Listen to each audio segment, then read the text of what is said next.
کوئی کیڑی چیز ہے جیڑی آج تیرے کنٹرول اندر نہیں. سمندران دے میں چند سال قبل ناروے ڈنمارک دے دورے تے گیا, انہاں رات نو میں سمندر دی سیر کرائی, اور دے اندر بھی بہت بڑی نشانیاں نے. میں حیران ہویا کہ رات نو اینے جیوں آج تو موٹر وے تے چمکا دی رہنمائی لائٹاں کر رہی ہیں کہ موٹر وے ہن سجے موڑ رہی ہن کھبے موڑ رہی, سمندر اندر راستے بنے ہوئے نے. میں حیرانگی دے نال پوچھیا, کہنے لگے مولانا انہاں نے سمندر نو لگاماں پا کے رکھے ہوا, اس منے چاندے نے جہاز لے جاندے نے سیراں کردے نے.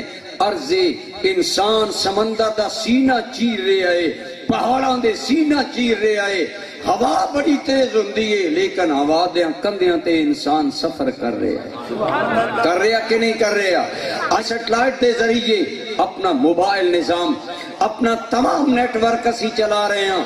دنیا دے کسی گوشے تو بہ کے ایک منٹ لگدا, جتھے چاہو گل بھی کر دے ہو, تصویر بھی ویکھ دے ہو. اس ساری کائنات خدا نے تیرے سامنے کیوں سمیٹ دیتی ہے؟ فرمایا ساری کائنات نو میں الگ الگ قوتاں دیتیاں نے, تن میں عقل دی قوت دے کے سب دا بادشاہ بنا دیتا ہے. یہ انسان دی طاقت ہے, انسان دا مقام ہے. ہن قابل غور گل ہے, جس انسان نو ایڈا رب نے باعزت بنایا کہ ساری کائنات دا بادشاہ, پھر اگر تو غور کر فرشتے بڑے اللہ دے پیارے نے, پر تین میں نے رب نے عزت دیتی کہ ساڑھے جد آلہ نے رب نے فرشتیاں کو لو سجدہ کروایا.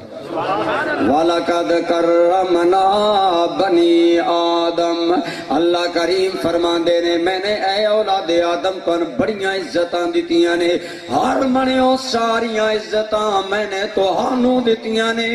مالکہ سانو کیوں ساریاں عزتاں دے کے کائنات دا شاہکار بنائے؟ فرمایا صرف اکو آزمانا چاہنا, میں تے تین کائنات دا شاہکار بنایا, تو میرا وفادار بننا یا غدار بننا.